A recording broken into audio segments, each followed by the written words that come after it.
உங்களுக்குள்ள அப்படி என்னதான் பிரச்சனை? பார்டர் பிரச்சனை. என்ன பிரச்சனைன்னு சொல்லு அஞ்சலி. நான் பேசி தீர்த்து வைக்கிறேன்.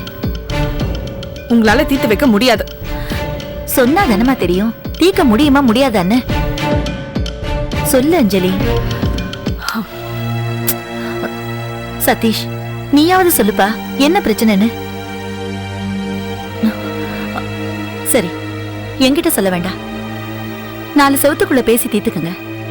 நீங்க வேண்டாம், உங்க பெட்ரூம்க்கு போங்க, அங்க பேசி தீர்த்துக்கங்க. பேசுனா தீர்க்க முடியாத பிரச்சனை எதுவுமே இல்ல. நீ போய் அவங்கிட்ட உனக்கு எப்படி இருக்கணும், உன் புருஷன் மல்லிப்பூ வாங்கி தரணுமா, வெளியில கூட்டிட்டு போகணுமா, இல்ல புடவை வாங்கி தரணுமா, மனசை விட்டு அவங்கிட்ட பேசு. நீ பேசுனா அவன் கேட்பாமா? போ, போய் பேச அவங்கிட்ட. சதீஷ், கூட்டிட்டு போ. நீ அவகிட்ட பேசு, உனக்கு அவ எப்படி எல்லாம் நடந்துக்கணும்னு. 2 பேரும் மனசை விட்டு பேசுங்க. போப்பா.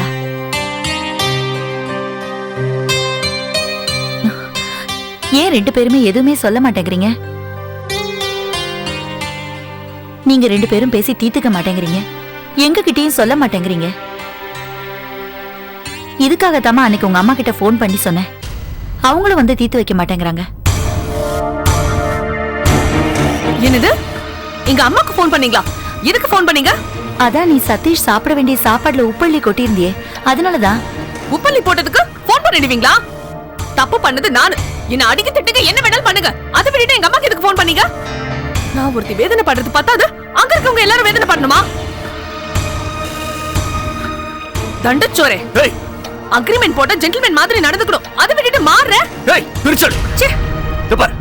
எனக்கு இதுக்கு எந்த சம்மதமும் கிடையாது. இனிமே ஏதாவது பேசுனா பல்லுகள் எல்லாம் பேத்துருவேன். அஞ்சலி, தப்பு பண்ணிட்டீங்க. தண்டனை கொடுத்தே ஆகணும். இதுக்கு தண்டனை கொடுக்கணும்.